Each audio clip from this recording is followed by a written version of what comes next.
Às vezes eu não queria tomar água, ele tava... Aí eu olhava o peixinho assim. Bom, tá Com a boca pra cima. Seco de ser. Tá todo mundo aí? Tá valendo. Calma.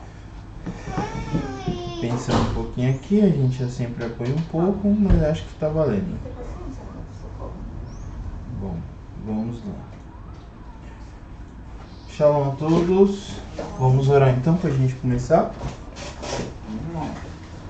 Grandioso e augusto, mais uma vez na tua presença, nos colocamos aqui reunidos e te agradecemos por esta oportunidade, que possamos aprender uns com os outros e todos contigo. Fica, Pai amado, com cada um. Nos ajuda a interpretar o que os nossos irmãos nos deixaram através dos apócrifos, através do Torá, através da tradução. Ansiamos, Pai, pelo dia que aprenderemos diretamente de Ti. Mas enquanto esse dia não chega, nos ilumina, para que dia após dia possamos aprender daquilo que os nossos irmãos nos deixaram. Pela Tua misericórdia, nos ajuda a montar aí esse quebra-cabeça, para edificar nossa fé e dia após dia chegarmos mais próximos de Ti. No Teu Shon e Yahushua, te agradecemos. Shalom a todos. Tá valendo. Shalom. E é isso aí, vamos lá.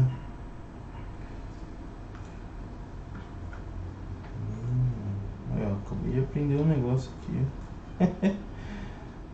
Pronto. Putz, vou trazer o computador, velho. Pra quê? Pra arrumar, que agora não é mais Hangout. É outro troço aí. E a gente não sabe se a semana que vem vai ser live. Semana que vem vai ser. Mas é no meio da semana a gente faz vários testes, a gente pode começar antes Você vai também. em casa, né? Isso, Tá. vou ter que ir lá também. Entra no Google Play e baixa o Google Meet. Acho que deu Nossa, algum. a naturalidade então que não.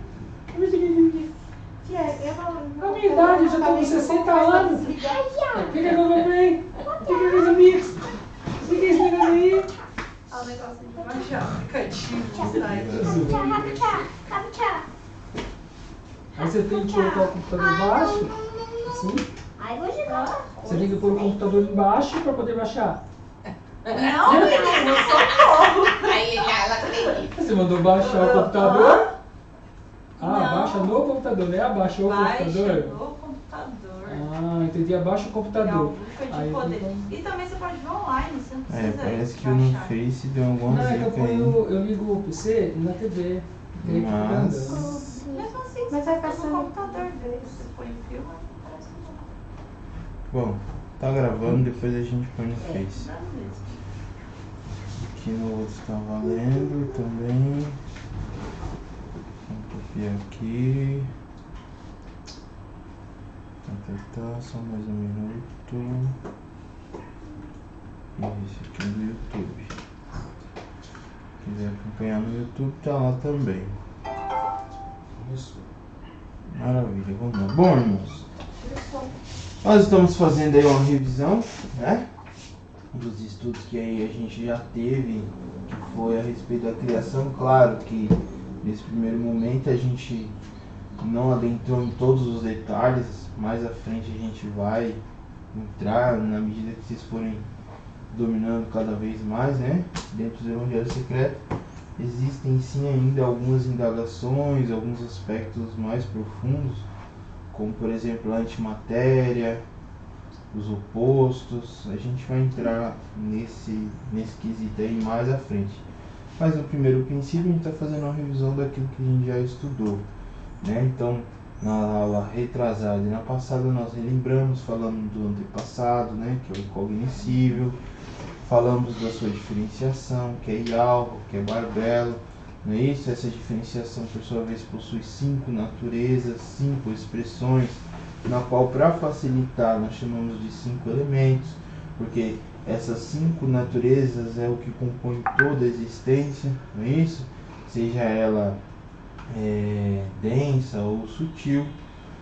E aí também trouxemos que essa diferenciação, né, que chamamos de algo, ela se diferencia novamente dentro de si mesma e nasce então, né, tido a origem ou unigênito, que por sua vez é uma expressão do mesmo ser. Então nós também explicamos o conceito de uma unidade múltipla, é isso? Na qual o Supremo Criador, né, a origem, antes mesmo da origem, ele trata-se de uma unidade múltipla.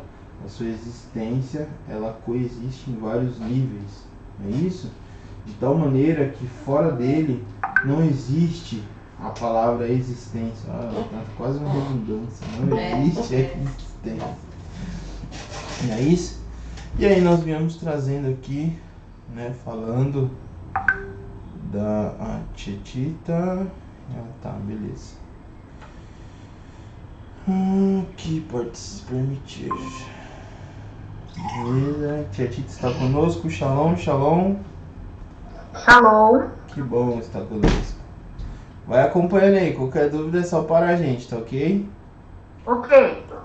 Bom, então nas outras aulas, né, a imagem tá dando ok aí, pra mim tá parecendo como se tivesse invertido, tá dando pra enxergar os gráficos? Não. Não, dá pra ver perfeito aqui. Ah, então legal. Pra gente aparece como invertido, se tivesse ao contrário. Isso eu já percebi, mas na hora do vídeo Dá ok, né? tá ok. Bom, então nós viemos trazendo isso, né? Trouxemos o incognoscível e alvo, que é barbelo, né? Ou seja, barbelo é um dos adjetivos. Aí trouxemos sobre o unigênito. Explicamos que o unigênito, por sua vez, ele desenvolve 7 naturezas, na qual na Bíblia está sendo trazida, né? Como os 7 espíritos de alvo. Mais uma vez mostrando uma característica múltipla do mesmo ser. Se é que podemos assim defini-lo como um ser, né? A palavra ser parece ser tão aquém, né? Pra falar dele, mas dentro da nossa pequenez eu acho que é o mais próximo. Que se definir como uma pessoa é pouco. É complicado. Mas enfim. Opa! Ele não gostou dos adjetivos que você viu. Tá vendo?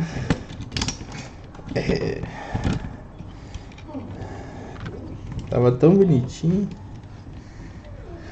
É aqui, ó. A borboletinha tava. É. Deixa eu ver se ficou bom aqui.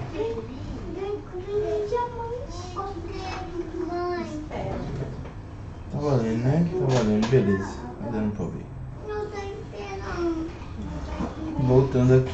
Bom, então nós mostramos que essa diferenciação unigênita, ele se diferencia, adquire 7 naturezas, ou seja, 7 atributos, dentre os quais, se não existisse essas 7 naturezas, de modo algum, as 5 naturezas de algo, ou seja, os 5 elementos, poderiam se combinar para gerar a criação, a matéria, etc.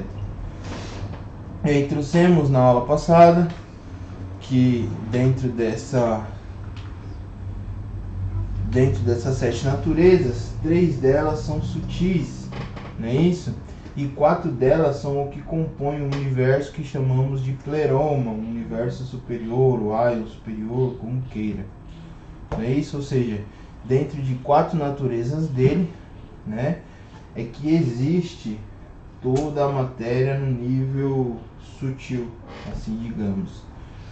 E aí vemos, né, trouxemos aí ainda na outra aula, que esses 4, né, dos 7, que na Bíblia é tido como os 4 querubes, lá no Apocalipse está como os 4 animais, né, nos Evangelhos Secretos está como as 4 luzes, tem diversos termos utilizados aí dentro da Bíblia, dentro do Torá, né, dentro do Novo Testamento e dos Evangelhos Secretos. Esses 4, na realidade, eles são 4 triades, né? Possuem mais 2 expressões, perfeito? Então, se você contar, no total seriam 12, perfeito? Sendo esses 12 divididos em grupos, né? De 3, portanto, 4 triades. Ficou claro isso aí? Os irmãos entenderam? Tudo tranquilo? Maravilha. Aí falamos ainda, né? Nós adotamos o modelo do universo como esférico, a expansão como esférico, baseado na ciência, né? E baseado nos modelos que podemos ver, os planetas, o Sol, a Lua, a célula, o átomo, a eletrosfera. Baseando aí nesse modelo que é existente, macro ou micro, nós adotamos esse modelo. Não necessariamente quer dizer que ele seja oval, que ele seja plano, que ele seja um triângulo. Não sondamos isso, não existe um relato preciso para a gente definir qual seria a geometria da expansão. O fato é que toda essa expansão, elas são grupos de 3, então portanto 4 triades, portanto 12 governos. Maravilha, até aí tudo bem? Pode fazer uma pergunta? À vontade. É que você mencionou ali o Apocalipse, né? Apocalipse capítulo 4, né? Isso. Ele mostra um assentado, né? Entre aspas, né? Sentado. E em volta dele, em torno dele, mostra os 4 animais, né? Como você já definiu, cada animal é uma triade, são 4 triades, na verdade corresponde os 12 que é o pleroma, perfeito não? Perfeito. Mas depois também é apresentado 24 Anciões. anciões. Então se pegarmos as 4 triades vezes 4, na verdade dá 12, Exato. que é o pleroma. E se a gente colocar a nível de Císia, de andrógeno, vai dar 24. Quer dizer, os 24 anciões também não deixam de ser os próprios 4 animais. Perfeito. Que no fundo não deixa de ser o próprio pleroma ou chamaim superior, né? Os céus superiores. Perfeito. Perfeito, né? Sim, a sua colocação é perfeita. Aliás, né, Apocalipse 4, ele é uma alegoria, né? João teve uma visão, teve uma alegoria de como funcionava o governo lá em cima, né? Aquele que ele vê assentado, uma representação, né? Uma alegoria do unigênito, enquanto que os 4 são a alegoria das 4 triades, as lâmpadas das 7 naturezas, dos 7 espíritos de alma, e assim também como os 24 anciões seriam esses 12, que é os mesmos 4, não é isso? Só considerando a sua síria, como o senhor mesmo citou. Mais à frente, no começo da aula, eu falei que a gente vai entrar nisso num âmbito mais profundo e falar da antimatéria, ou seja, dos aspectos opostos. E aí nós vamos ver que tem tudo a ver esses 12 sendo 24, né? Considerando que o pleroma ele consiste no unigênito. Então, seja o oposto ou não, ou seja, seja em polos diferentes, tudo está dentro do unigênito, é governado por aquele do trono. Sabe uma outra coisa que me chama a atenção, já que você explicou tudo isso aí? É que é interessante, né? João, né? Ele olha e ele vê toda essa alegoria, todos esses códigos aí. Todos esses códigos. E tem muitos irmãos que querem botar isso como literal, fosse daquele jeito, né? E na verdade tem código, né? Sim. É interessante que ele vê, na verdade, ele vê um trono, né? Um mulher sentado. Até ele não vê o cordeiro. De repente, ele vê um cordeiro. Não, ele vê um livro. Exato. Aí quando ele vê o livro, ele começa a chorar muito, porque a revelação está no livro. Exato. Aí ninguém é digno, nem no céu, nem na terra, nem debaixo da terra. Não existia ninguém. Exato. Nenhum desses lugares para abrir, pegar o livro e desatar os segredos. Exato. Aí ele começa a chorar muito, um dos anciões bate na costas dele e fala, ó pai, ó, por que tá chorando? Eis ali, ó, o cordeiro que foi morto, ele veio. Aí ele olha para exatamente esse trono, ele já não vê alguém assentado, ele vê um carneiro assentado. Ele vê um carneiro, uma ovelha assentado. Quer dizer, no momento que ele vê alguém assentado ali, que ele dá até o aspecto daquele que viu assentado, agora ele não vê mais aquele trono, aquele ser assentado ali. Ele já vê o carneiro. Exato. Quer dizer, aquele que estava sentado, ele não deixa de ser o próprio carneiro. Sim, não, então, a colocação que o senhor colocou é perfeita, né? Porque dentro dos estudos que nós temos tido aí, a gente tem sustentado, né, a fusão, né?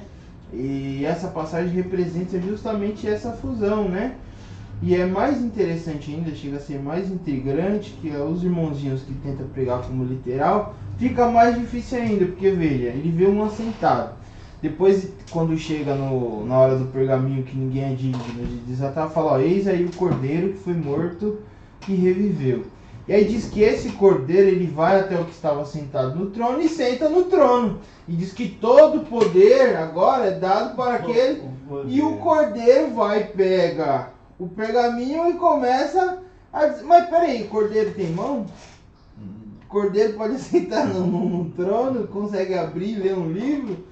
Então você vê que se você for pegar por literal, também não bate, você tem que saber interpretar, né? E dali pra frente, aquele que estava sentado no trono, ele some. Exato. Só passa a existir o cordeiro. Passa a ser representado então, pelo cordeiro. Só o cordeiro. Exato.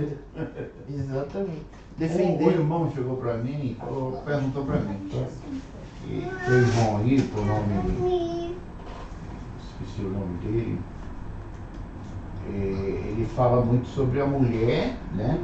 E o filho, o dragão, né? Sim. Eu falei, irmão, o Apocalipse ele é tanto código e sofreu tanta alteração porque ele era considerado também secreto, apócrifo, entrou posteriormente na Bíblia, que é muito difícil a gente falar assim, em poucas palavras. Tem que ter um estudo para explicar sobre a mulher e o seu filho, né? Sim, E o dragão. essa é uma dificuldade que realmente a gente tem em passar para as pessoas, porque as pessoas acham que é tudo muito simples, né? Que é só você ler ali e dar uma interpretação rasa. E a coisa não é por aí, senão também não chamava revelação, né?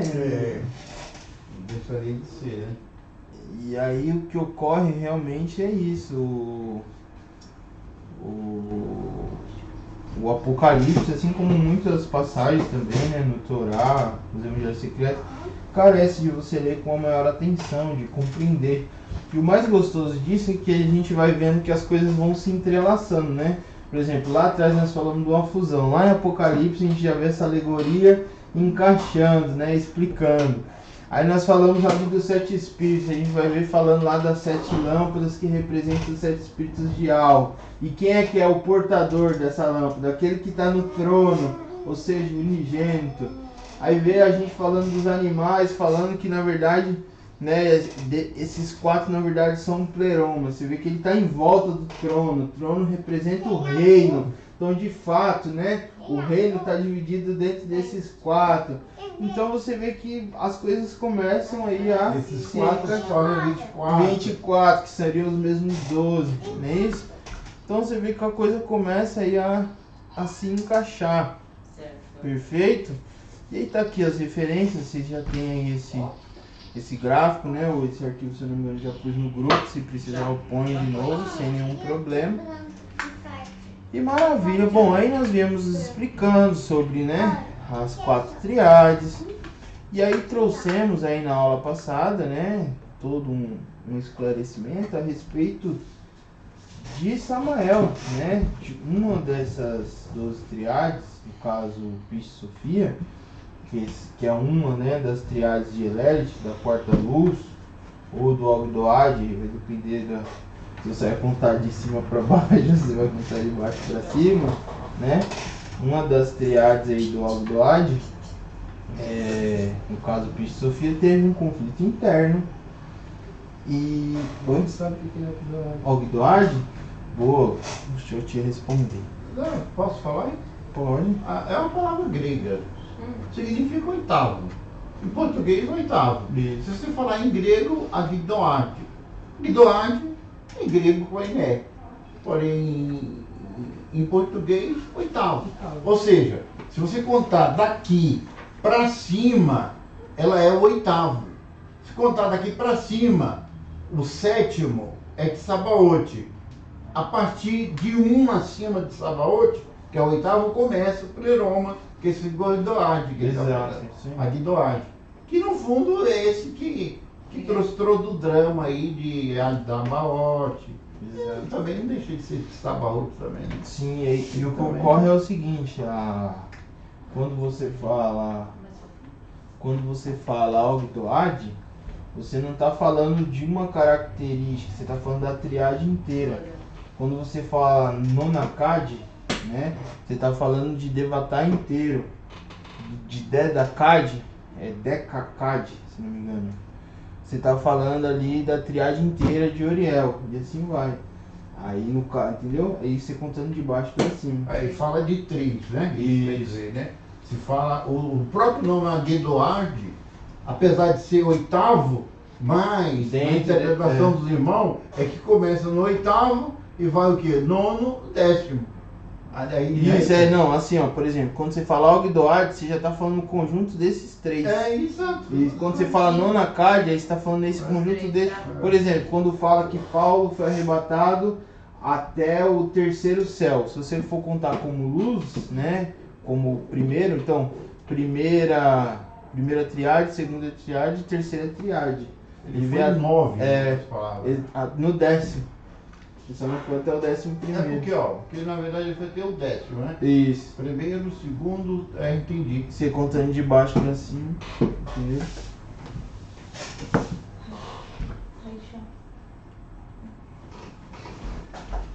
Depois a gente pode dar uma pincelada nessas Mas aí contagens. não dá 9, entendeu? Porque Porque começa o Agdoad primeiro. Aí depois o outro nome do outro. Como é o nome do outro? então, o Agdoad 3. Vai, o outro. Gnoad primeiro. Devatai, terceiro, Mas segundo. são seis. Segundo. 3.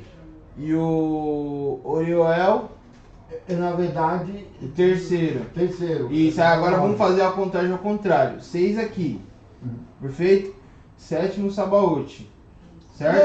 Não, é tudo bem. Isso, aí- Não, na verdade, se for contar mesmo, na realidade, aí deu 9 com 7. 9, 7. 9, 7 quanto? 9, Isso. 7, 16? Então foi 16 que ele Isso, foi. exato. É. Só que esses, tipo, na Superiores contagem. mesmo foi nesses Se você 9, for né? contar na contagem Ogdoad, Nonakad, Dekakad, você conta como triade. Então seria 6 daqui, porque aqui cada reino é independente. 7º de Sabaote, aí você vem Ogdoad, 8º Nonakad, o 9º, e Oriel, o 10º. Aí se você for contar como luz, porque são 4, né, lá em cima, 4 triades, você contaria primeiro, segundo e terceiro. É porque quando ele, Saulo ali, Paulo, ele chega em Sabaote, ele Sim. daqui não passa. Aí ele mostra o sinal, né? Exato. Aí até ali tá num caos ainda, tá em Maim ainda, né? Sim. E a parte superior é o sabate, né? É o sábado, na verdade. Né? Aí ele libera, quando libera ele começa a contar 1, 2, 3. Né? Isso mesmo. Dá 9. Aí, isso mesmo. Tanto lá no terceiro vai falar. Fui pro Ogdoad, depois fui pro É, Nono, depois fui pro não houve décimo. pretexto até o sétimo, né? Até o sabate. Isso. Até o sétimo, E né? no 7 ele foi barrado. Daí que a coisa pegou no sétimo. É isso aí. Bom, aí trouxemos, né, que dentro dessa expressão Elelit, né, um dos regentes teve um conflito interno e esse conflito interno gerou matéria, né, gerou lei na qual os 5 elementos dentro de Barbelo, dentro de Alma, se movimentou. E dentro dessa matéria que chamamos de caos, É mesmo? surge então Yaltabote. Perfeito? Aí na aula passada, né, um conceito muito bom da gente relembrar é que quando o Yaltabote ele vem à existência, a matéria em torno dele é muito superior a ele, né? Nós falamos isso na outra aula. Que para que ele conseguisse modelar, né, ter então delimitar o universo, ele primeiro precisou retirar o poder da mãe. Isso na aula passada nós falamos, né? Na verdade ele adquiriu uma parte de uma consciência superior. No entanto, ele é tão ignorante de si mesmo e da criação que ele aprisiona, né, essa mente superior e apenas usa esse recurso. Não usa, né, para se evoluir, para fazer parte. E aí a partir Não usa devidamente. Exato. Usa para sua própria ambição, né? Exato. E É a propósito. Aí a partir disso, o que ele faz? Ele cria 6 expressões dentro dele mesmo. Mas como ele cria 6 expressões dentro dele mesmo? Ele usa o mesmo padrão, né, do pleroma. Ele pega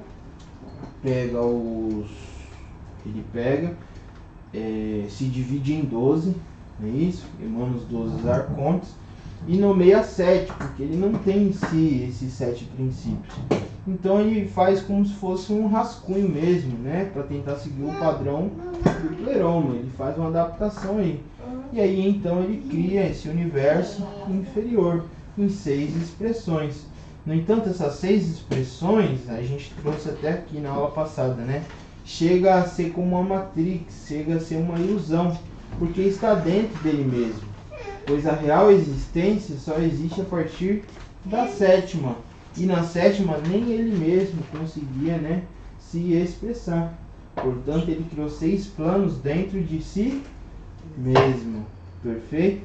Onde nós pregamos, né, colocamos aí algumas passagens confrontantes, mostrando que ele quis ser similar ao unigênito, pois o unigênito dentro de si mesmo fez todas as coisas. E então Samael, né, no caso aí nesse princípio Artabote, ele usa, né, esse mesmo padrão, né, criando aí em si mesmo. Dúvidas, perguntas até aí? Todo mundo tá lembrado? Tá fresco aí dentro da memória ainda? Tia, tudo bem aí? Tá nos ouvindo? Tô aqui. Opa, Tá tranquilo. maravilha. Tranquilo. Maravilha. Qualquer dúvida também? Beleza.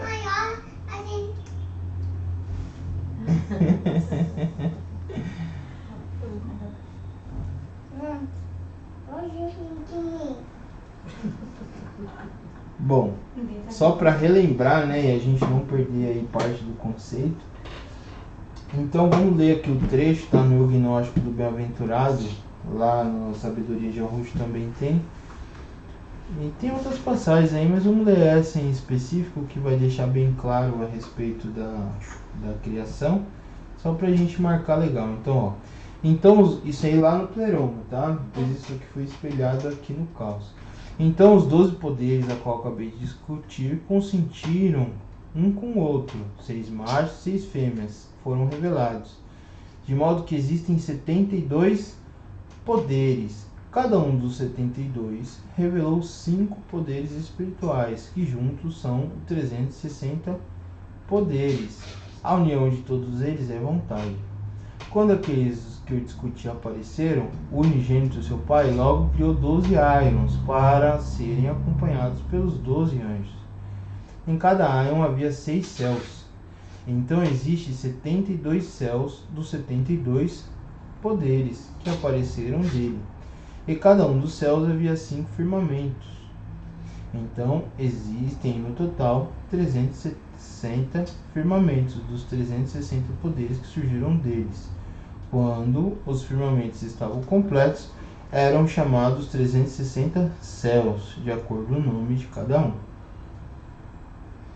Agora vamos desmistificar a salada aí, beleza? Não que seja uma salada, mas para a gente entender as informações. Veja, ó.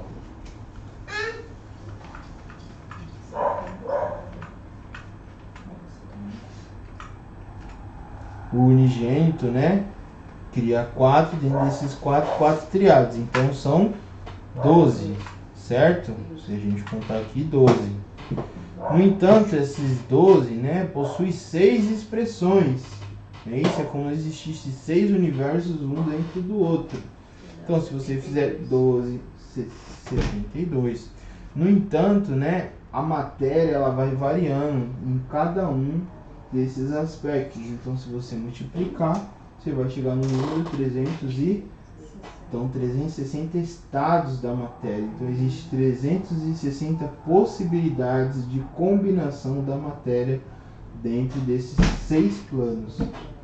Entendeu? Então, cada um desses 72 poderes, né, cada um desses 72 regentes, vai modelar a matéria dentro dessas 360 possibilidades de uma forma. Beleza? Muito confuso? Deu para entender? Resumindo. Oi! Deixa eu perguntar uma coisa. Claro. Esses 360 possibilidades de combinação da matéria, a gente pode considerar que seja 360 céus ou íons ou expressões? São 360 possibilidades da matéria existir. A quantidade de planetas, de civilizações são infinitas. Entendeu? Ah, possibilidades, então é muito mais. Exato. Então, Por exemplo, cada um desses 72 regentes pode, né, modificar a matéria, modelar a matéria de 360 estados diferentes.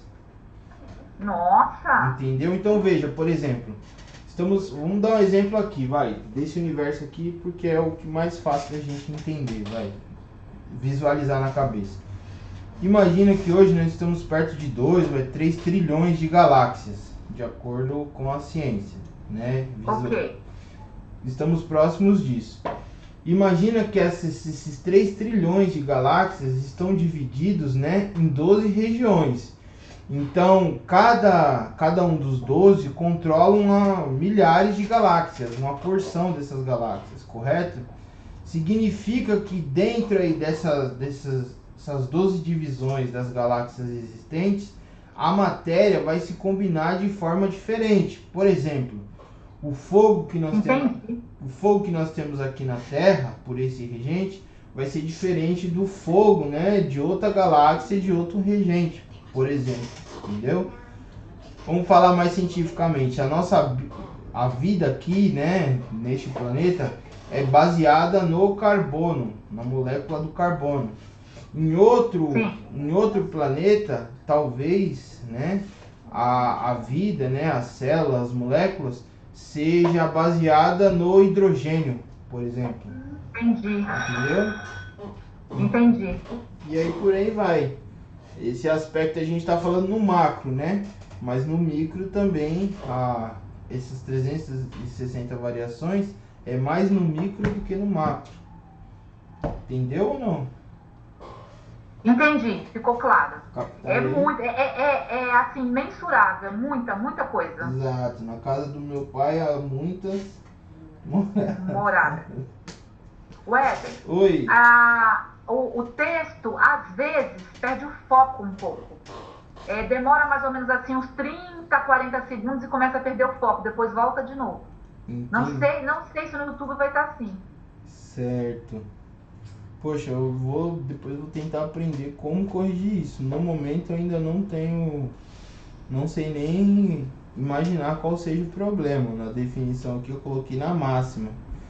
Mas aí a gente pode aprender aí, pode tentar resolver isso, tá bom?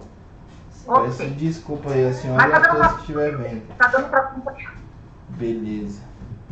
Você pode repetir pra mim aí, Laura? Eu não peguei. Posso? Bom, veja. Vamos falar aqui pausadamente. Eu vou ler o que está escrito e vou interpretar, beleza? Ó, então, isso lá no pleroma, lá no princípio. Então, os 12 poderes que eu acabei de discutir consentiram um com o outro, 6 machos e 6 fêmeas, porque o pleroma são 12, certo? 12 governos. Foram revelados, de modo que existem 72 poderes. Cada um dos 72 poderes revelou 5 poderes, que juntos são 360 poderes. A união de todos eles é vontade. Agora aqui começa a desmistificar. Quando aqueles que eu discuti apareceram, então os regentes já apareceram. O unigênito, quem é o unigênito? Yalhusha, com uma totalidade, na qual nele existem todas as coisas.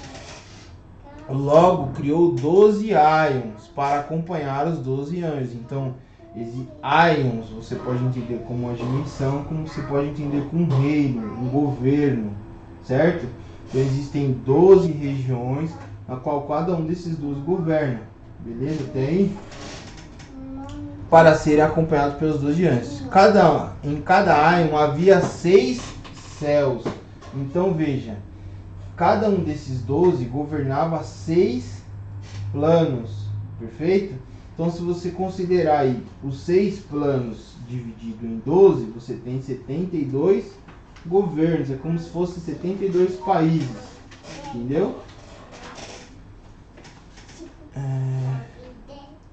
Então existem 72 céus, 72 poderes que apareceram dele. E cada um dos céus havia 5 firmamentos. Então existem no total 360 firmamentos, dos 360 poderes que surgiram. Poxa, mas o que seria esses 360? Por que foram revelados 5? Está dizendo que cada um desses, né, ele expressou 5 vezes. Então se você multiplicar isso, você vai chegar no número 360. O que significa isso? Nós não falamos que Barbelo, que é os 5 elementos, que é as 5 naturezas, permeia tudo, certo? Então, dentro das leis que foram criadas, né, dos 7 espíritos, é possível combinar esses 5 elementos de 360 maneiras diferentes, entendeu? Então, vamos supor, só para a gente alegorizar legal, nós não temos a água, um exemplo bem show, só para tentar entender. Então, existe 360 tipos de águas diferentes. Não temos a terra, o solo, existe 360 tipos de sólido diferente. Não temos o ar, o gás, o sutil, então existe 360 tipos. Claro, que isso que eu estou fazendo é uma alegorização muito básica. São 360 combinações da matéria, perfeito? Dentro aí desses 72 governos. Então cada um desse governo tem 360 maneiras de modelar a expressão da região na qual governa. Certo?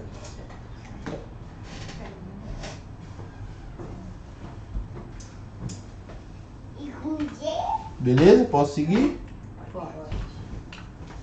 Bom, e aí nós falamos de Alitabote, né? Na aula passada ainda. E aí, quando ele adormece, né, essa mente superior que ele adquire roubando de Sofia, ele então se divide em 12, no qual são os 12 arcontes dele, né? Nomeia tudo segundo o padrão lá de cima e cria então esse universo aqui inferior, sendo esses 6 expressões, dividido em 12, portanto 72 governos, baseado mesmo no pleroma, só que um rascunho aí muito aquém do que realmente é o pleroma, perfeito? Em outras palavras, ele não é o criador, ele é o imitador. Exato. Então quer dizer que esse mundo nosso, ele não é elegível, ele é inelegível. Quer dizer, ele é simplesmente uma sombra. Uma réplica. Não, é pior que não é réplica, né? Porque a réplica seria mais ou menos bem parecida. É. Seria uma sombra. Exato. Uma sombra do que realmente é o mundo superior. Né? Exato. E entender esse conceito, que isso aqui é uma sombra do mundo superior, é algo muito bom, muito necessário para a gente entender que se existe um terceiro plano aqui, também é porque primeiro existiu um terceiro plano lá, e isso aqui é uma cópia, um rascunho muito mal feito do que de fato é lá, né? Até o apóstolo Paulo fala, né, que uma é a glória do sol, o outro da lua, e que pelas coisas visíveis você pode, né, imaginar, tentar conceber aquilo que é invisível. Então ele mesmo já dá a dica, cara, o que você está vendo aqui é uma cópia mal feita do que existe lá. Que realmente existe. Entendeu? Que realmente existe. Exato. Então veja. Parece um Matrix mesmo, né? Que você falou na hora. Sim, sim. Quer dizer, em outras palavras, esse mundo, ele não existe. Simplesmente, Yaldabaoth fez com que o mundo real, ele na verdade transmitisse uma sombra. Sim. Né? Uma sombra de si mesmo. Né? Quer dizer, esse mundo, ele não é real. Exato. Em outras palavras, ele não existe. Sim, exato. Por isso que nós na aula passada nós falamos exatamente isso, que é como se tudo isso daqui fosse uma simulação, porque tudo ocorre dentro de arte.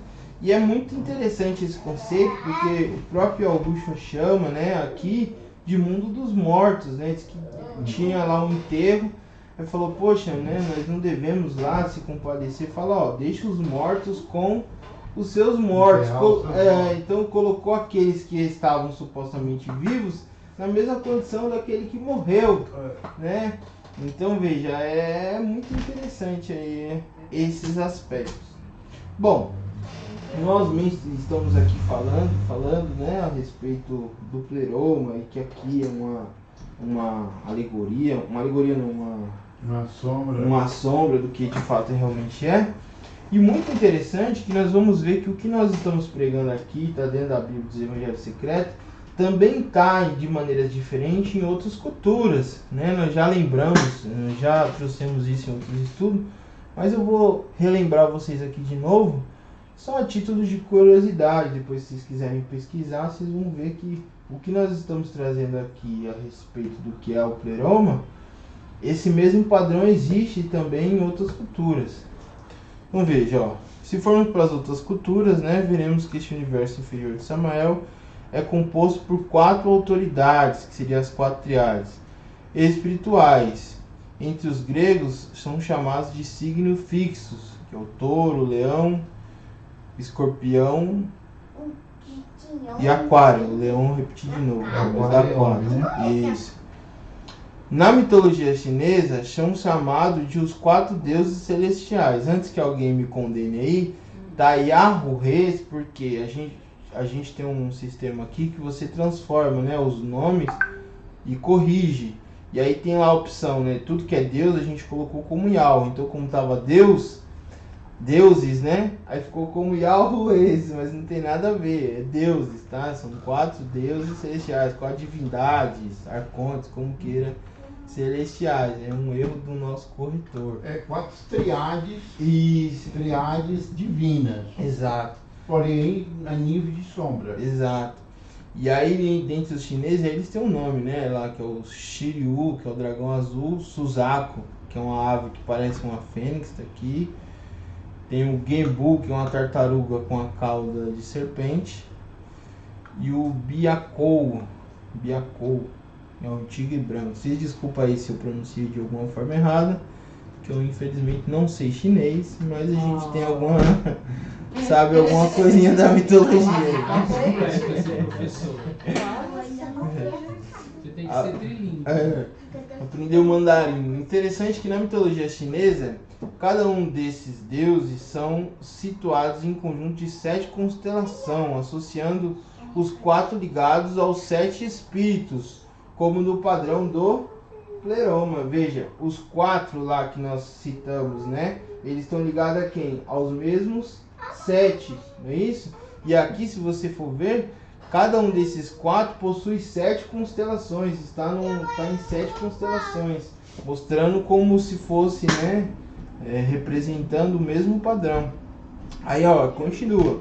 Nos Vedas, né, o Brahma constrói o universo em si próprio e é apresentado com 4 cabeças, simbolizando 4 governos dos universos, ou as 4 triades, como é o padrão do pleroma. Então aqui, ó, se você pegar o Brahma aqui, ó, ele tem 4 cabeças, certo? Tá vendo uma lá escondidinha? Às vezes eles representam só 3 porque a outra estaria por trás. E aí alguns representam assim, né, para mostrar que tem 4. Exato. E o interessante é que os Vedas são quantos livros? Alguém sabe?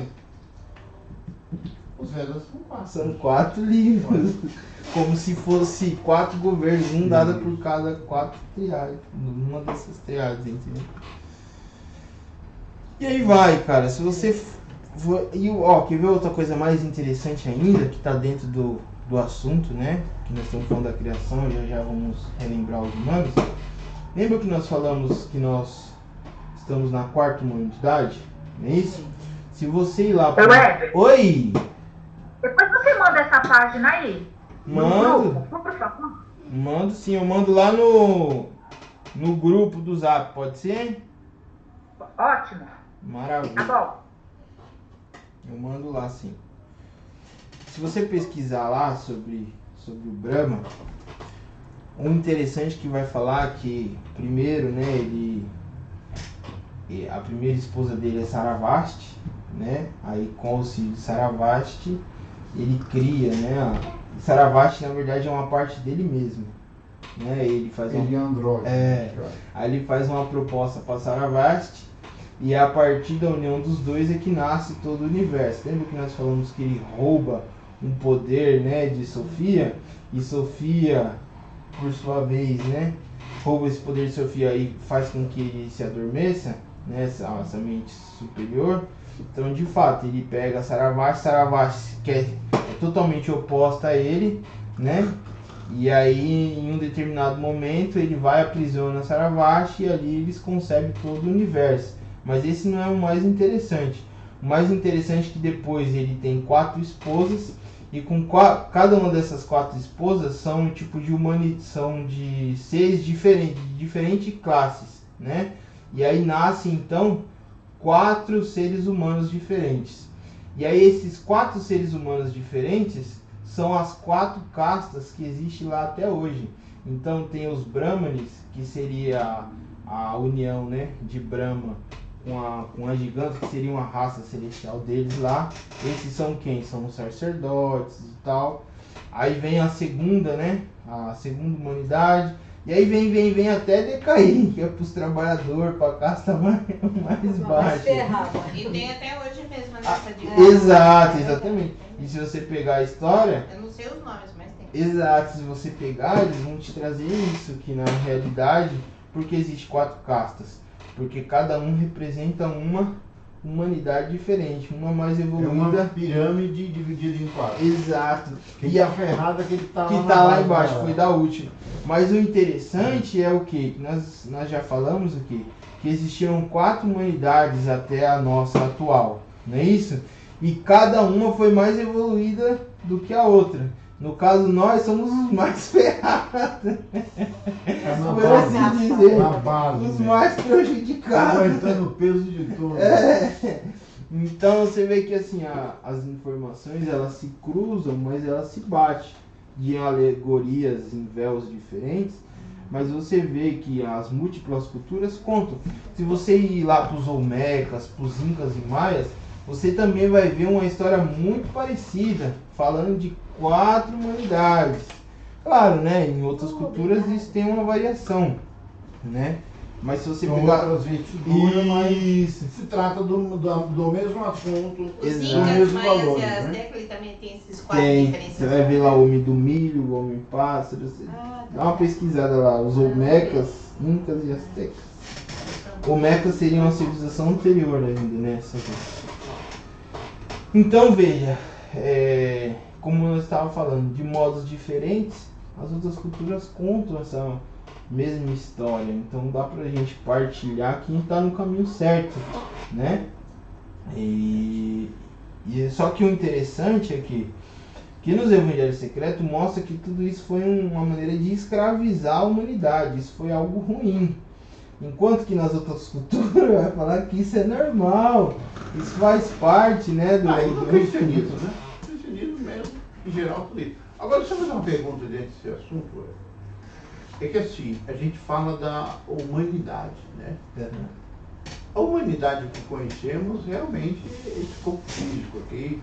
Inclusive as igrejas evangélicas, católicas, diz que esse corpo físico ele vai ressuscitar quando alguém aparecer aí nos ares, e vai sair subindo ali, entrando no céu do céu. O corpo físico? Acredita nisso aí. Os evangélicos católicos é isso aí. Não, acho que é a alma, né? Não, alma não, o corpo físico é. O corpo físico vai sair e vai ser ressuscitado. Não, isso quando morre, fala que a vez do pó e o volta. Mas depois fala da ressurreição dos mortos, né? Sim. A ressurreição dos mortos é que vai sair, entendeu? Então é o corpo mesmo, esse corpo aí. Agora, vamos falar no tocante essa sua apresentação aí, né? Aí, na verdade, digamos assim, a humanidade está presa.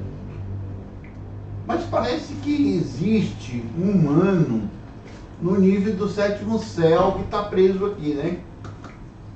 Sim, boa sua colocação. Está preso aqui, né? Ele não pertence a essas leis. A essas leis que está submetido a esse corpo físico. Então ele sente todo esse peso. Porque ele é julgado por essas leis, sendo que ele não é essas leis. Porém, em grego é chamado de psique. Lógico, psique vem eros também, né? São sísios, são andrógenos. Porém, no hebraico é chamado de Neshama ou Rai, Neshama Rai, que é onde está lá espírito de vida, Neshama Rai. Corresponde exatamente psique com eros. Né? Também é mostrado como Adão e Eva, na tradução aí, entendeu? No hebraico é chamado também de Insh e Inchá. Bom, conclusão. Eles estão presos, submetidos aí às leis desse corpo físico e dessa mente física, que não deixa de ser o ego em muitas culturas aí, para nós, na verdade, é o próprio Satã, é o próprio Samael, essa mente humana física, né? Agora, através essa humanidade superior, pelo fato dela sair, ela traz também, onde chamando a gota de luz, que é do pleroma também ela atrai, né? Quer dizer, em outras palavras, existe realmente essa prisão. Quando nós falamos a humanidade presa, não está se tratando desse corpo físico, mas esse próprio corpo físico, com a mente, que é o ego, desse corpo físico, ele é a própria gaiola da prisão desse homem, que é essa alma, vamos colocar assim, né, que é do sétimo, e também do superior que ele acaba atraindo, né? Sim, sem dúvida. O corpo físico, né, ele é uma prisão, inclusive não é alguma que entrar nesse tema aqui, acho que ainda dá tempo. É uma prisão em muitos níveis, né? Para começar, o ser humano nunca foi feito para ser essa imagem, esse corpo, é isso? Nós trazemos, né, aqui dentro do que nós temos estudado, nós somos lançados dentro desse corpo físico, né? Lá no próprio Gênesis diz, né, que foi feito corpos de pele, mas o verdadeiro Ada, né, nunca foi esse corpo físico, pelo contrário, a imagem pode ser, né? Ele é a imagem e semelhança de Elohim. Agora, vamos parar para pensar. A Bíblia diz que ninguém jamais viu a Yahweh e que o único capaz de representar, de revelar Yahweh é através de Yahushua. É a sua única forma na qual é possível representar, não é isso? Mas veja, antes de Yahushua, quem representava? Yahweh. E se o homem foi feito à imagem e semelhança de algo, como era esse primeiro homem? Vocês estão começando a entender aí que o verdadeiro Ada, né, a nossa origem, nunca foi esse corpo físico. Quando nós falamos humanidade, a gente imagina um monte de pessoas nesse corpo físico. Mas a humanidade não tem nada a ver com isso, a humanidade está presa nesse corpo físico, mas não é esse corpo físico. E o grande problema, que muitos não perceberam, é que tem muita gente que se acha melhor, mais sábio do que o outro, porque conquistou isso, conquistou aquilo aqui. Pô, ele está conquistando só coisa do demônio, só coisa de Satã, isso aqui tudo é Satã. Sim, tudo ilusório. A palavra ilusório é para não ofender, né? Mas é tudo inferior. É o ponta base, é o nível mais baixo da deidade, é a deidade caída mesmo, total, o mais baixo da deidade caída, né? Então conquistar as coisas aqui, não tá falando nada, entendeu? Agora, o que realmente é importante sabermos é que este corpo físico ele está debaixo de umas leis, e essas leis é do nível da divindade mais caída, que é Satã, chamado de negócio, as igrejas evangélicas chamam de diabo, católicos chamam de diabo. Então quando falamos do Tátaro, do Hades, do Sheol, está falando daqui mesmo, é isso aqui. Sim, Né? E agora, só que esse corpo físico, ele é essa lei. Aí quando o homem superior, ele habita dentro desse corpo, se prende desse corpo, ele fica submetido a essas leis. Sendo que as leis dele é uma lei muito mais leve e não tem nada a ver com... Aí aquele negócio, sabe? Aí os evangélicos falam que Deus aprisionou Satã.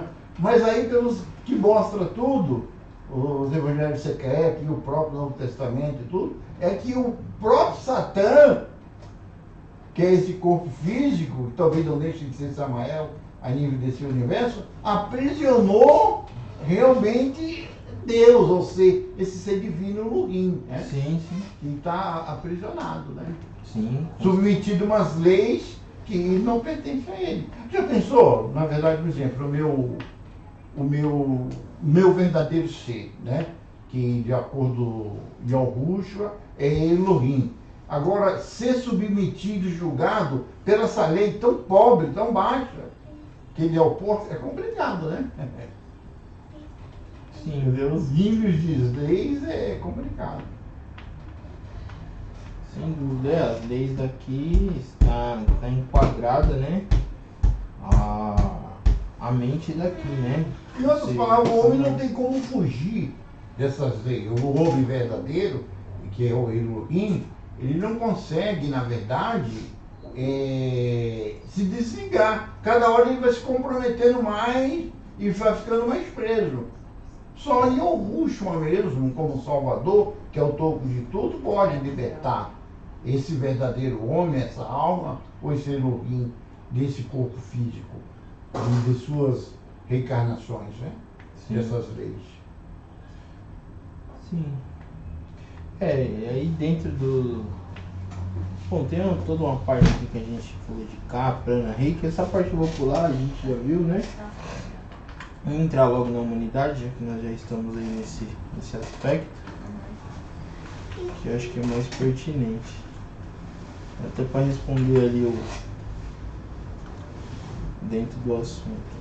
O que está acontecendo com você, meu amigo?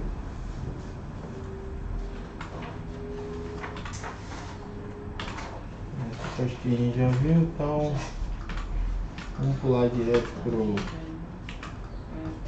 entrar para a humanidade. Veja, quando nós falamos da humanidade, né? Existem aí alguns aspectos que nós estudamos que são até um pouco complexos que a gente tem que considerar. Veja, vamos falar agora, nós falamos de 4 humanidades, né? Então vamos falar desse processo para a gente entender onde cada uma viveu e a diferença entre elas, para a gente chegar na gente hoje, nos dias de hoje. Então veja, a primeira humanidade, né, foi feita com qual objetivo? De acordo com os evangelhos secretos, esse universo já estava estabelecido, né? No entanto, a porção de energia, né, estava contada, uma vez que Artabote não estava, né, unido ao pleroma, mas desligado. Então aqui, tanto é que da própria ciência é falado que nada é criado aqui nesse universo. Tudo é transformado, não é isso? Então você transforma, né, o calor, o vapor em energia e faz um carro andar, não é isso? Através da combustão. Essa por sua vez vira as gases, se dissipa e assim vai. Então nada aqui nesse universo é criado, não existe uma energia que é criada ou destruída, ela simplesmente é transformada. Então veja, dentro das limitações de Yaldabaoth, começou a haver um problema. Passou a existir mais consciência do que recursos, ou seja, começou a existir muito cacique e pouco índio. E isso do cacique e pouco subordinado. Exato, e aí isso começou a virar um problema, né? Onde Yaldabaoth fala, ó, eu que sou o Lurim, não há outro além de mim, eu que decido, né? Quem vai ser o cacique e quem vai ser o índio, basicamente. Ou seja, dentro desse ciclo que eu mesmo criei, eu que decido quem é predador e quem é presa. E aí foi um momento que o pleroma interviu, né? Nos evangelhos secretos fala, né? que o unigênito teve misericórdia do poder da mãe, no caso de Sofia, né? Desse conflito que ela teve, ficou então presa aqui nesses planos. E diz que faz uma proposta ali para Yaldabaoth. Fala, ó, é o seguinte, companheiro, sabe essa luz aí, essa porção de energia superior que você extraiu aí de Sofia? Sei, então, eu sou a fonte. Se você pegar, né, essa porção que você roubou e lançar ela num receptáculo com o objetivo que ele evolua, né, e passe para esse plano aqui, então, maravilha, eu vou doar energia para esse plano. Beleza? Beleza. E aí, o que aconteceu? Yaldabaoth sopra então o poder que ele havia roubado na primeira humanidade. Claro, teve outros acontecimentos, estou falando aqui resumidamente, né? E aí ele sopra na primeira humanidade. Aí automaticamente, o que é essa primeira humanidade? Vamos entender o que é essa primeira humanidade. A primeira humanidade é a soma de algo decaído unido a algo superior.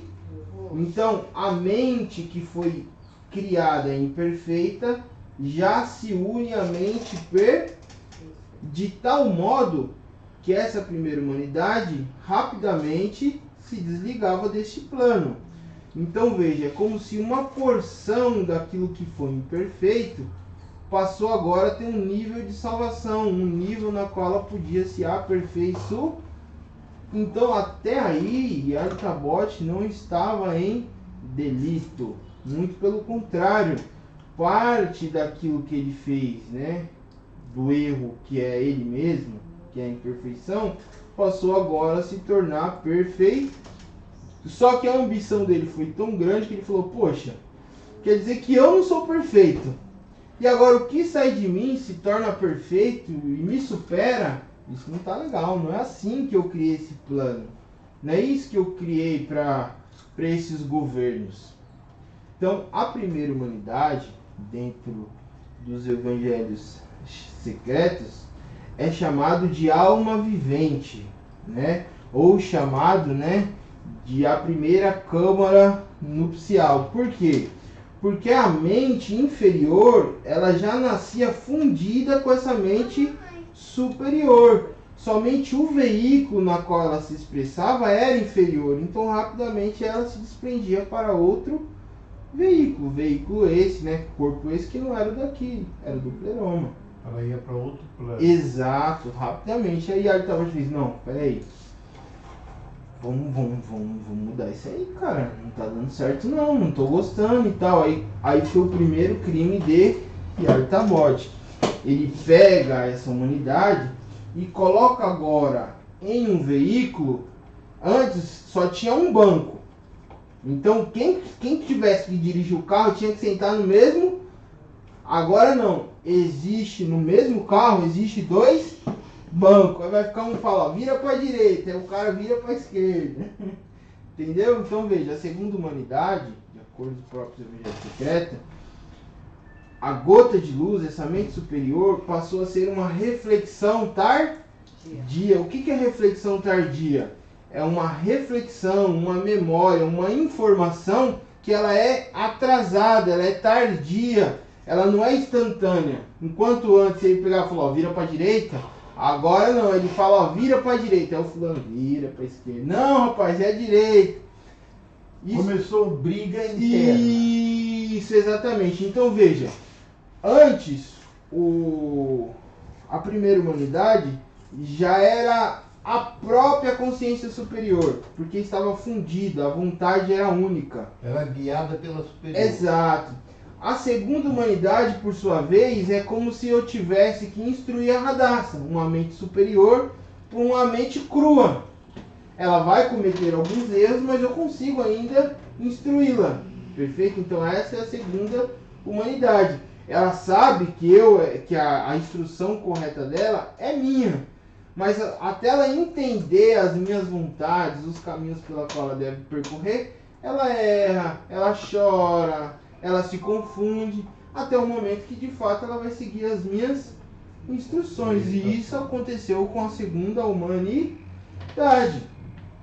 A gota de luz dentro desse mesmo ser estava agora com uma reflexão tardia, apenas influenciava, mas não estava mais fundida. Esse foi o primeiro crime de Samael. Mas no decorrer dessa segunda humanidade, que está lá no Éden, de acordo com os evangelhos secretos e a própria Bíblia, essa reflexão tardia, representada como Eva, dá de comer a quem? Ao Adão, que até então era inocente, não é isso? E aí, as palavras ignorantes. Exato, exatamente. Temos certo. Como todo homem, né, gente? Ada é humanidade. Todo homem. É sexo. Todo Mas estamos homem. falando ignorante no sentido de não entender nada, entendeu? Ser muito aquele robô. Era um robôzão, né? Robôzão, né? Vai aqui, então vem por aqui. Entendeu? Não. Você vai interromper. E aliás, o Carlos tocou num aspecto muito importante. Quando nós falamos de segunda humanidade, falamos de Adam, nós estamos falando do sexo masculino, estamos falando de uma humanidade. Então a humanidade, no modo geral, né, ela era, como o pai falou, ignorante, né, sem conhecimento, desprovida ali do que de fato era a instrução. Mas só uma coisa, na primeira humanidade o Dabate colocou uma luz, quer dizer, aquilo que era ignorante, sei lá, passou a ter um pouquinho mais de evolução, ficava um pouco tempo, logo subiria. Isso. Né? Aí na segunda, o que ele quis fazer diferente mesmo? Que aí Ele separou. Ele separou. Isso, ó. Yaldabaoth, ele dá a alma, que seria a mente, o real ser, daqui. E além disso, na primeira humanidade, ele acrescentou uma mente superior. Sim, certo? Legal. Só que essa mente superior já se unia. Então, desde bebê até se formar, isso eu estou alegorizando, tá? Nem sei o veículo que eles usavam. Mas de bebê até ele se formar homem, ele já nascia já sendo instruído pela... E aí ele se desprendia disso aqui. Sim, na primeira legal. Na segunda que ele fez, ele separou? Sabe o anjinho diabinho na nossa mente? A segunda não tinha um diabinho, mas só tinha um anjinho, entendeu? Então a gota de luz influenciava esse ser, mas só que esse ser ainda era muito imaturo. Entendeu? Decaiu então. Isso. Então até ele adquirir, né, o conhecimento, por isso que a árvore que está lá no meio do jardim, a árvore do conhecimento, do bem e do mal. Significa que antes ele era ignorante ou inocente, como queira. Acho que é inocente. Entendeu?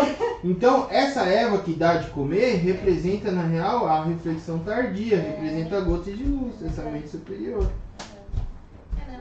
Era pra gente ter evoluído, não pra ter sucumbido. Exato. E aí, maravilha. Tá todo mundo acompanhando aí, beleza? E aí, maravilha. Então, demorava um pouco, mas em um determinado momento, agora, né, o ser humano começou a despertar. E aí, quando ele se despertava, de novo, agora ele se unia de novo com essa mente superior e subia. Vamos lembrar um negócio legal? Até a segunda humanidade, não tinha Yahweh Sabaoth. Yahweh Sabaoth se desprende da segunda humanidade, se desprende de Yaldabaoth no meio da segunda humanidade. Então aqueles que alcançavam evolução na segunda humanidade iam direto para o pleroma, porque Yahweh Sabaoth, né, estava ainda se desprendendo. Isso foi na passagem da primeira para a segunda humanidade, certo? Aí veja, a segunda humanidade, por sua vez, nós falamos do Éden, né? Aí alguns vão especular que é a dimensão quinta, que é a quarta. Não, eu particularmente não tenho precisão. O fato é que ela não era física, não pertencia a este plano. A palavra é interessante, sabia? Não tem definição, mas a palavra chama Jardim do Éden. Eles traduziram como Jardim do Éden. Mas lá na verdade dá Gan, jardim é Gan, dá um entender um jardim, ou uma cidade, jardim, como flores, e a palavra Éden, paraíso. Então, em outras palavras, era uma cidade paraíso. Pode entender isso, entendeu? Uma cidade paraíso. Porque ele é uma cidade perfeita, pode dizer, a nível daqui, perfeita, e porém a nível de paraíso, entendeu? Sim. Quer dizer, Não, e é muito interessante essa associação de palavras, porque diz Jardim do Éden, ou Gan Éden, como o pai mencionou. Então significa que o paraíso é uma coisa, e o jardim é uma coisa dentro do paraíso. Sim ou não? sim. Então significa que era uma região específica daquela dimensão na qual ocorreu essa segunda humanidade. Perfeito? Então veja, aí maravilha. Aí a terceira, aí que acontece? Essa humanidade continuava conseguindo se desprender. Se tornando superior. Exato. Aí Altabote, que já era um criminoso por ter feito isso, não contente, falou, ó, é o seguinte, cara, eu vou prender mais esse povo aqui ainda. Sem condição. Aí ele olhou e falou, ah, já sei o que eu vou fazer. Olhou pro terceiro plano, viu um planeta em específico e falou, ó, tá vendo aquele planeta ali? Quem é os que estão evoluídos ali? Quem é a raça que é proeminente lá, naquele momento, né? Ele olhou lá, viu lá o Homo sapiens, né? Falou, bom, maravilha. Vamos inserir então o homem, que é uma alma, que é uma consciência, que é algo totalmente diferente, né? De um corpo. E vamos lançar naquele corpo físico. Perfeito? E aí automaticamente veio então a terceira humanidade. Aí agora essa terceira humanidade, quais são os problemas da terceira humanidade? A gota de luz está separada da mesma forma que a segunda. Só que as maiores limitações estão agora no veículo. Por quê? Porque o homem vai se expressar no polo masculino ou ele vai se expressar no polo feminino. E além disso, ele cria então um terceiro conceito a partir da terceira humanidade, que é a reencarnação. Porque quando essa bola se desliga, esse universo ele entra em colapso. Perfeito? Porque uma das consciências das 12 se desliga. E aí automaticamente quem ele cria, quem Altabote cria no lugar? A morte. E essa morte ela só passa a coexistir a partir da terceira humanidade. Posso fazer uma pergunta aí? Pode. Desse assunto morte. Vontade. Desse assunto morte. Quando a gente fala em morte, né? A gente enxerga como se fosse um outro ser. Assim, a gente faz uma alusão, né? Uhum. Mas a morte, ela é uma lei que o indivíduo ele tem esse corpo físico, ele tem de nascer, crescer, decair e chegar a ser aonde fala desencarnação. Uhum. Quer dizer, é um Elohim que estipulou um tipo de lei, né? Aí o indivíduo é libertado, torna a voltar, né? Quer dizer, a morte é a própria reencarnação. Exato. Vamos desmiuçar mais aí, explanar um pouquinho mais esse conceito de morte. Veja, Weber, você está dizendo então que antes da terceira humanidade, primeiro você falou que o universo tinha sido feito, então já tinha dinossauro, já tinha animais.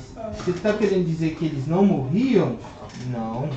O conceito de morrer para nós da sociedade atual é totalmente diferente do conceito morte dos evangelhos secretos. Vou te explicar. Lembra que nós falamos que esse universo, nas suas 6 expressões, foi feita, né, de uma maneira finita, que ele fosse sempre um círculo? Ou seja, a energia não é criada nem destruída, somente transforma. Então veja, por exemplo, um dinossauro, ele nasce, cresce, se reproduz. Depois o que acontece? Ele morre? Não, ele vai virar agora nutrientes para a Terra, condições para os próximos.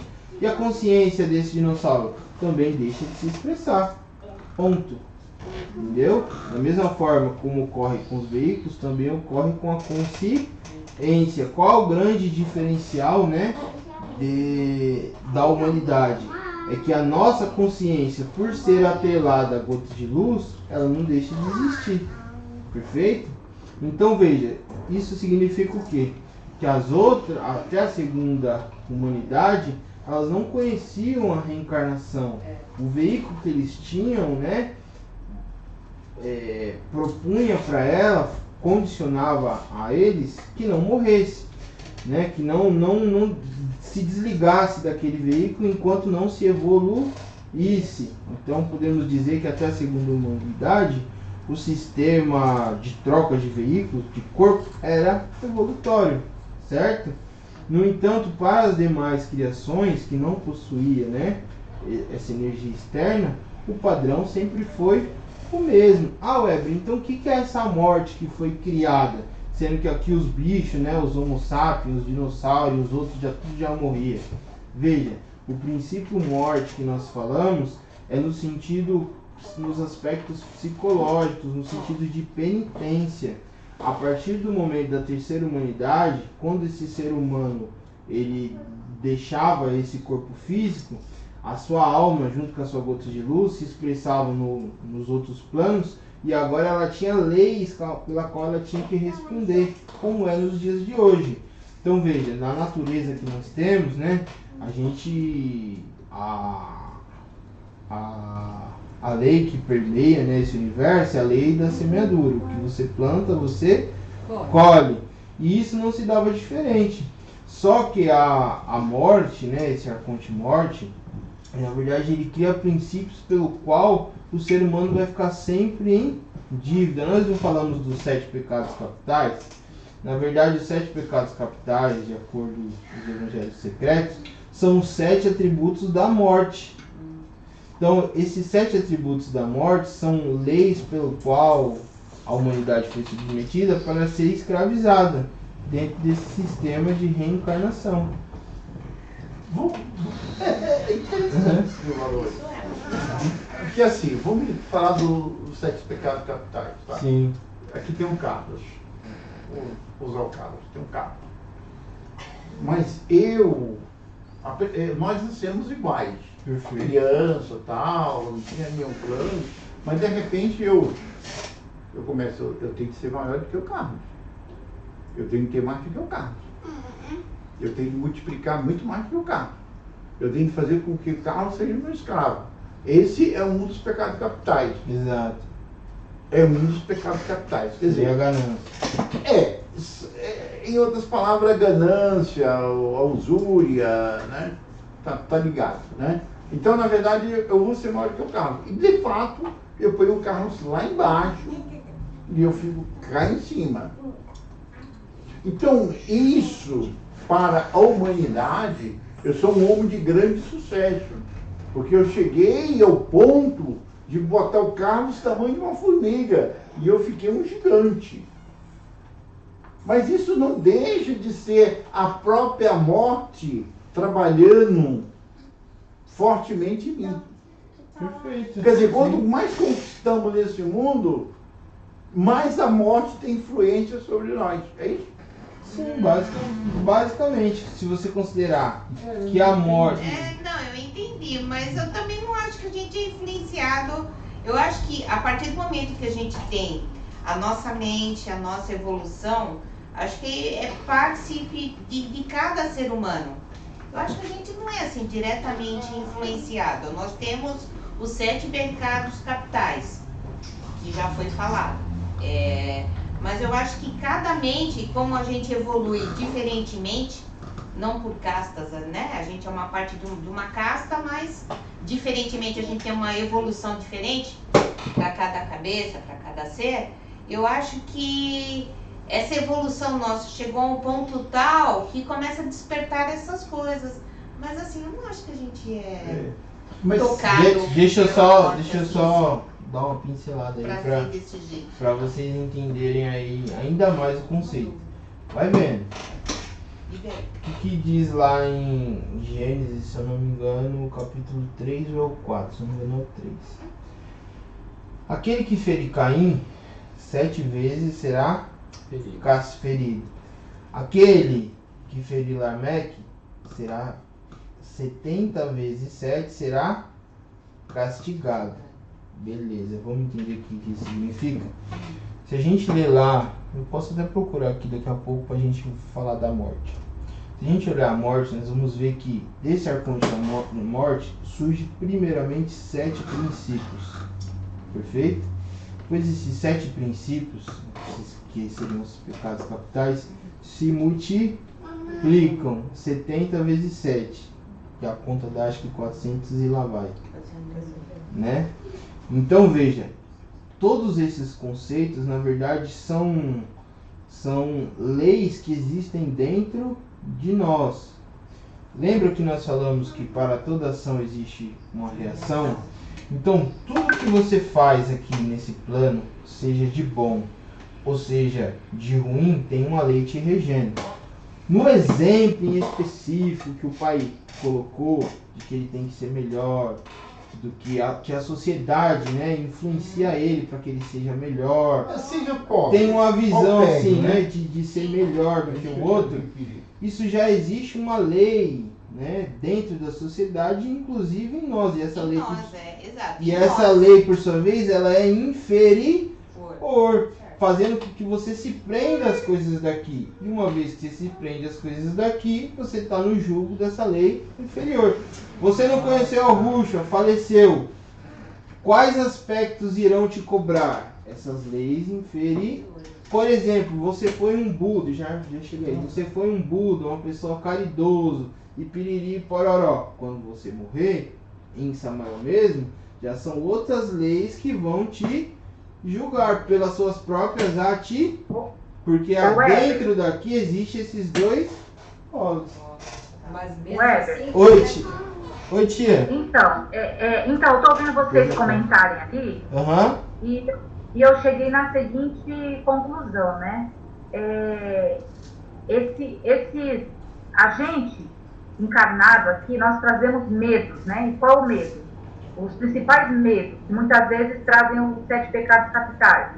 É o medo da morte, então muitas vezes fazemos muitas coisas para ter o medo de morrer, né? Acho que depende também muito do estágio espiritual da pessoa.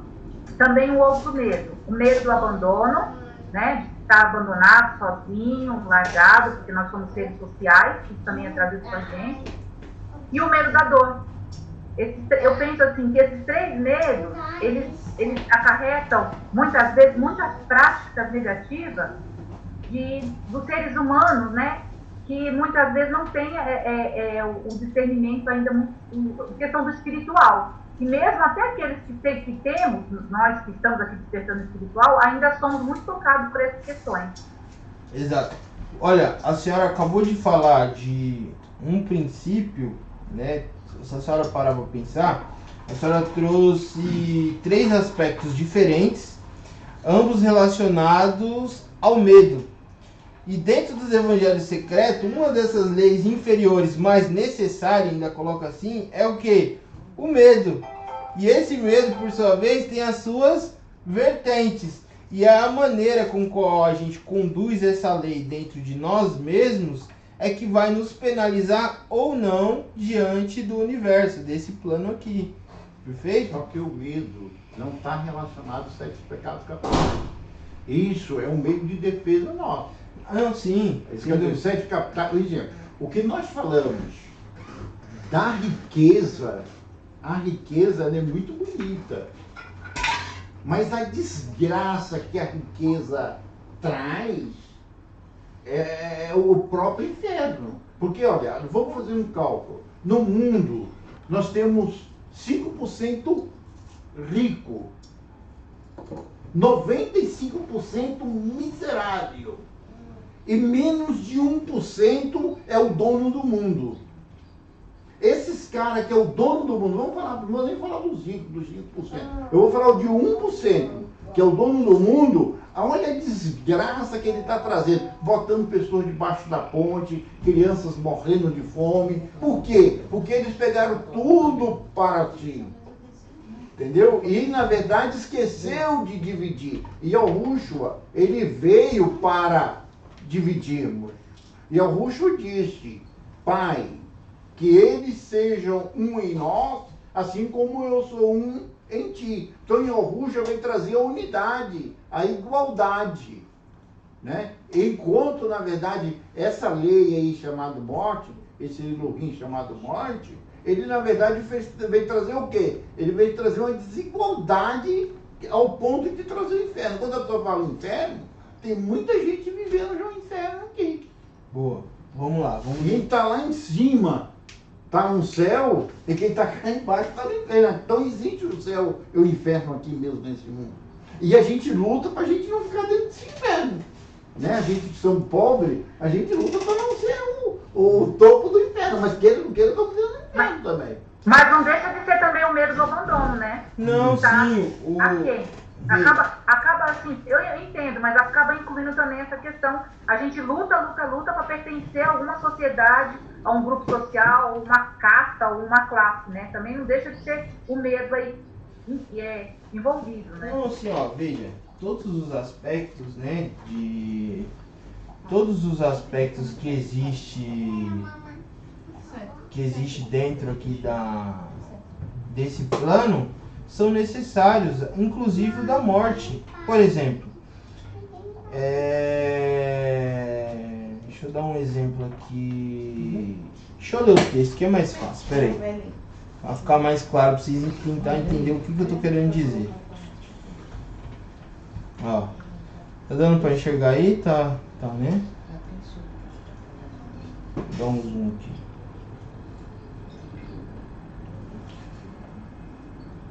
Ó, a simples Sofia separou da escuridão e convidou para a direita, e o regente-chefe colocou à esquerda. Desde então, a direita tem sido chamada justiça, a esquerda tem sido chamada maldade. Isso aí é a divisão, Sabaote e Artabote, Samuel.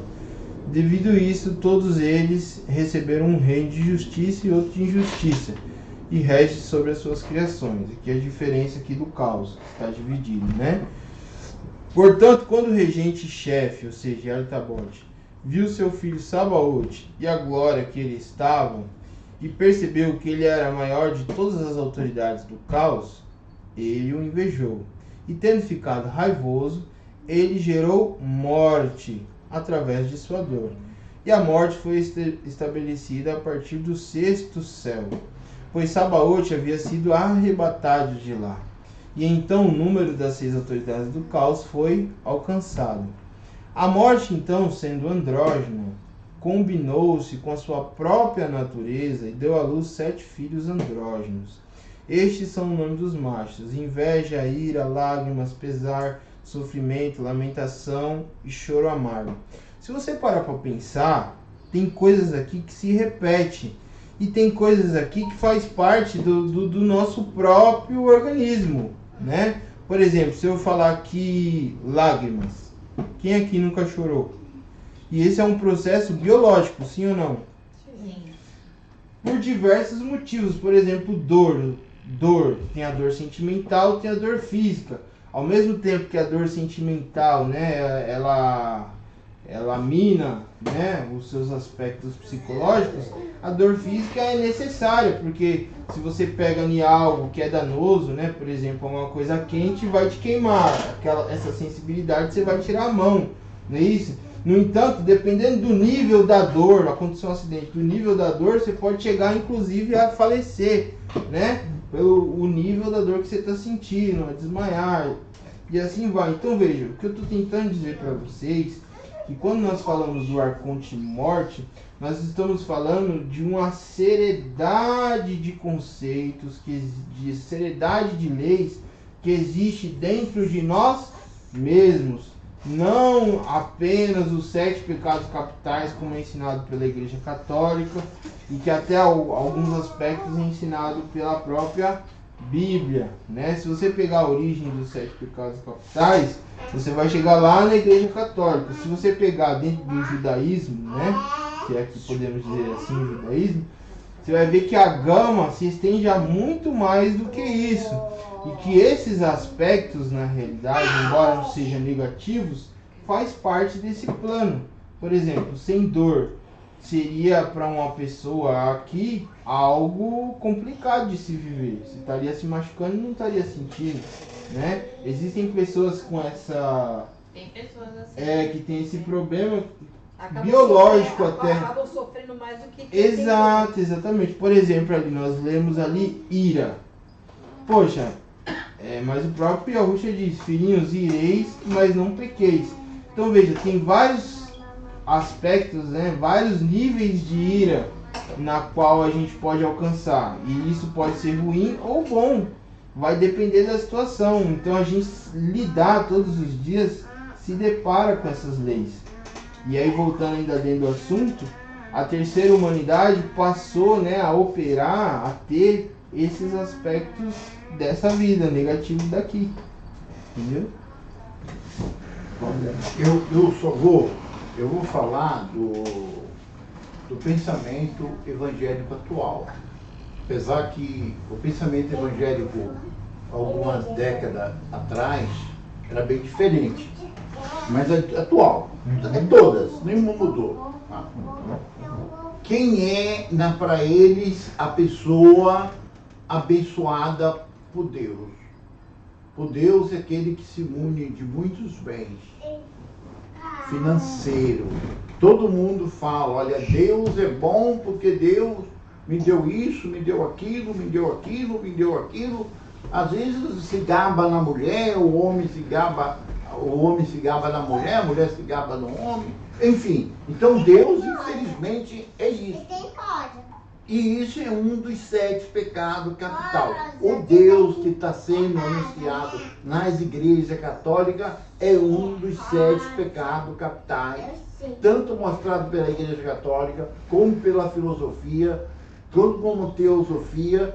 Eu estou falando da própria religiões mesmo, entendeu? Sim. É o que está sendo apresentado hoje. Se você for pegar a igreja universal, tá isso, qualquer igreja que está hoje na televisão ou fora da televisão, só anuncia isso. O salvador deles é o salvador agora do dinheiro. É aquele que põe e enche o bolso de dinheiro, que dá possibilidade ao indivíduo ficar milionário, não é mais a salvação. Sim. Então, eu quando entendo os 7 pecados capitais, eu entendo como algo de ambicioso no ser humano. Algo de ambicioso. Se você está pegando além daquilo que precisa, você está desequilibrando completamente aquilo que você precisa. Entendeu? Se todos nós trabalhássemos dentro do necessário, o mundo seria menos doloroso. Entendeu? As leis aqui seriam menos dolorosas. Então, quando eu entendo de 7 pecados capitais, está relacionado ao desequilíbrio do que já essa lei, entendeu? É desequilibrar mais ainda aquilo que está desequilibrado, entendeu? É a maneira de eu ver os 7 pecados capitais. Principalmente esse que as igrejas evangélicas, católicas hoje anunciam. Se você pegar para a gente parar para refletir, o sistema religioso ele funciona com eras, né? Falar real. Primeira era da igreja católica foi a era do medo, foi a era da ira. Então, eles matavam. Quem confiscava tomava os bens. Então para eles era bom matar, quanto mais rico era mais morto. Inicialmente, para pegar os bens, entendeu? Inicialmente se fomentava o lado religioso, né? Pela ira. Então era uma divindade brigando contra divindade. Aí depois veio a era das indulgências. Aí passou a ser aí agora a finança, né? O dinheiro, né? E aí depois teve a reforma protestante. Veio a aquisição. Caças à bruxa. Exato. Mas aí já era a época das indulgências, né? A mesma era das trevas, né? Quem querendo ou não passou a ser, a igreja passou a ser política, né? Mas se eu falar mais ou menos aí, Wesley, dentro desse assunto seu, o estudo que você está trazendo aí, você chamando aí de evangelhos secretos, Rita Sofia, enfim, esse estudo que você está trazendo. Esses estudos veio de uns irmãos que começou por um discípulo de Shaul, de Paulo, o nome Valentino. Chegou, eles eram a potência do messianismo até o ano 325. No ano 325 foi fundada a Igreja Católica, essas irmandades foi perseguida. Começou a ser perseguida e confiscado os bens dele, tomado os bens dele, entendeu? Então a coisa começou ali. Então, a princípio era todo irmão. Um divergia do outro, tal. Mas quando criou a Igreja Católica, a coisa mudou. Quer dizer, irmão começou a perseguir irmão, matar irmão e tomar bem de irmão. Aí mostra que entrou os 7 pecados capitais. Exatamente no meio da Irmandade, que é realmente a fundação da Igreja Católica, entendeu? E o problema continuou, só que depois era só contra as Irmandades. Aí depois começou contra todos os povos, entendeu? Não. É complicado.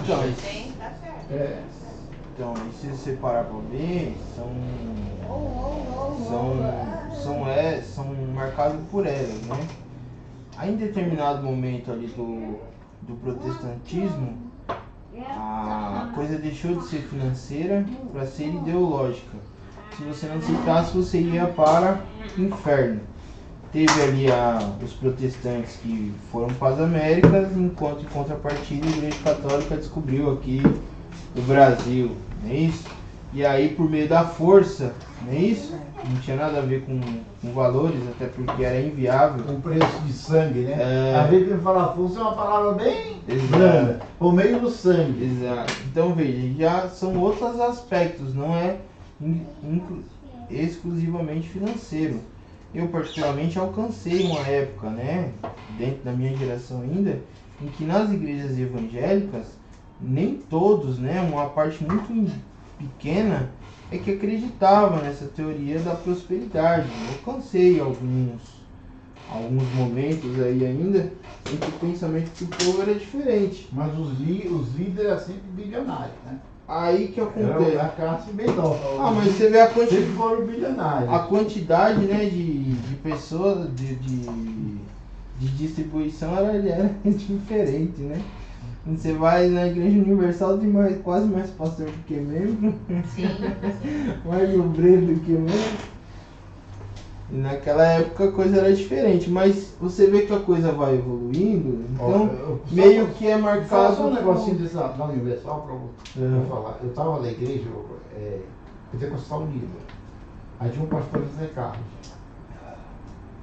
Aí ele não deixava os membros obrigados a pagar dízimo para a igreja, entendeu não? Deixava os membros virar obreiro, porque senão ele tinha que pagar o dízimo para o Estado. Não para a igreja local, mas para o Estado. Então você vê que o dinheiro sempre pagou fora. Não dá nas boas não, pô, tá lá. É terrível. Nada, é bom tentar, Bom, vamos voltar pro estudo, né? Esquece o horário, filho. Ô, irmão, desculpa. Realmente, ó. 7 e 7. Vou finalizar aqui já. Desculpa, a conversa foi indo.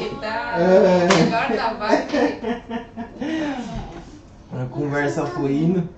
E nós estávamos falando da terceira humanidade, né? Mas tá bom. Na próxima aula, que é a última parte, a gente retoma aí a humanidade. Acho que dá pra gente parar lá de onde a gente parou. No outro estudo, fazer contrato.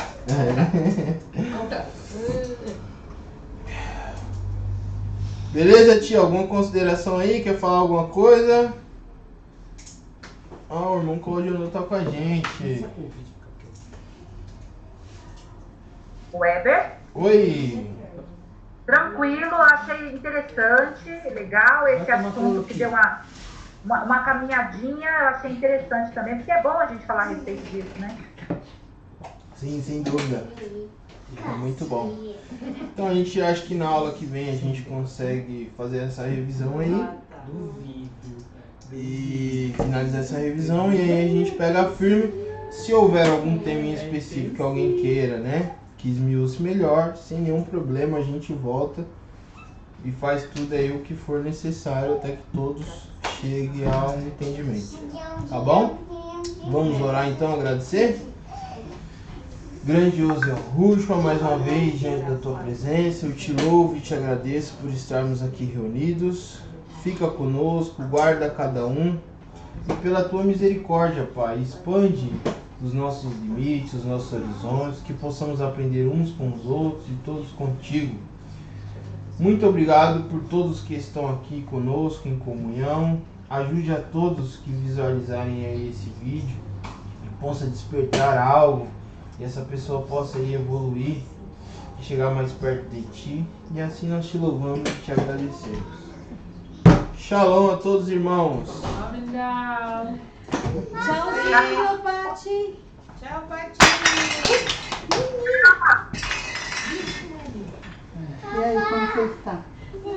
Tchau, Melinzinha. Beijo. Oi, meu amor, vou te dar um trabalho. Tchau.